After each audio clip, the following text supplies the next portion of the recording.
Assalamualaikum warahmatullahi wabarakatuh. Perkenalkan, nama saya Iftita Rinda Pratiwi, perwakilan dari kelompok 2. Di sini saya akan menjelaskan mengenai kebijakan literasi. Sebelumnya, saya akan memperkenalkan anggota kelompok saya. Yang pertama adalah saya, yang kedua adalah Nikmatul Husna.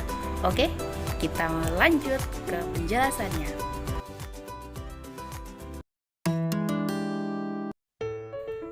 Pengertian kebijakan literasi. Kebijakan diartikan sebagai pernyataan-pernyataan mengenai kontrak penjaminan atau pernyataan tertulis. Pengertian ini mengandung arti bahwa yang disebut kebijakan adalah mengenai suatu rencana, pernyataan tujuan, kontrak penjaminan, dan pernyataan tertulis baik yang dikeluarkan oleh pemerintah, partai politik, dan lainnya. Sedangkan literasi merupakan kemampuan yang berkaitan dengan kegiatan membaca, berpikir, dan menulis yang bertujuan untuk meningkatkan kemampuan memahami informasi secara kritis, kreatif, dan reflektif. Jadi, bisa ditarik kesimpulan bahwa kebijakan literasi adalah rencana untuk pemberdayaan dan membudayakan kebiasaan membaca untuk meningkatkan kemampuan memahami informasi secara kritis. Budaya literasi menciptakan generasi literat membutuhkan proses panjang dan sarana yang kondusif. Proses ini dimulai dari kecil dan dari lingkungan keluarga, lalu didukung dan dikembangkan di sekolah, lingkungan pergaulan, dan lingkungan pekerjaan. Pada dasarnya, kepekaan dan daya kritis akan lingkungan sekitar lebih diutamakan sebagai jembatan menuju generasi literat, yakni generasi yang memiliki keterampilan berpikir kritis terhadap segala informasi untuk mencegah reaksi yang bersifat emosional.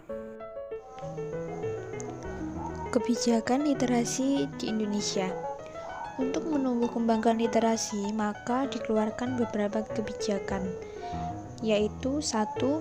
Permendikbud nomor 23 tahun 2015 tentang penumbuhan budi pekerti.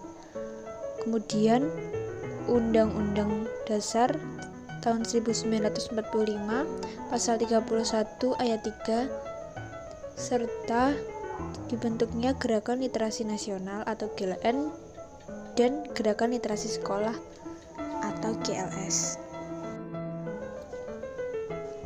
Program dan kebijakan literasi informasi Perpustakaan Nasional Republik Indonesia yang sudah terrealisasi, yakni antara lain identifikasi potensi-potensi untuk pengembangan literasi informasi, kemudian ada penyusunan RUU Perpustakaan, peresmian layanan perpustakaan keliling, kerjasama dengan pihak luar dan dalam negeri, pelatihan, seminar, dan kajian-kajian mengenai literasi informasi, dukungan untuk organisasi-organisasi literasi informasi,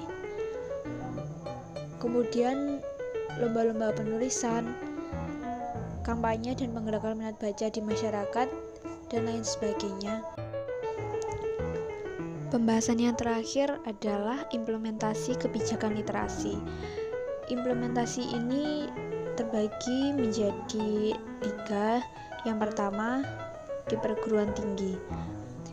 Contohnya, dengan kehadiran kemampuan literasi para sivitas akademik, sangat dituntut untuk dapat menjalankan tugas akademiknya di bidang publikasi. Kemampuan literasi yang baik menjadi modal bagi penguatan di bidang publikasi. Menulis sebagai kerja ilmiah bisa muncul dan menjadi sebuah publikasi ilmiah ketika diperkuat dan ditopang oleh kemampuan literasi yang baik. Selanjutnya, implementasi di sekolah bisa dilakukan dengan cara gerakan literasi sekolah yang merupakan gerakan sosial dengan dukungan kolaboratif berbagai elemen. Dengan adanya program literasi di sekolah ini, diharapkan siswa bisa menanamkan karakter membaca di kehidupan sehari-hari.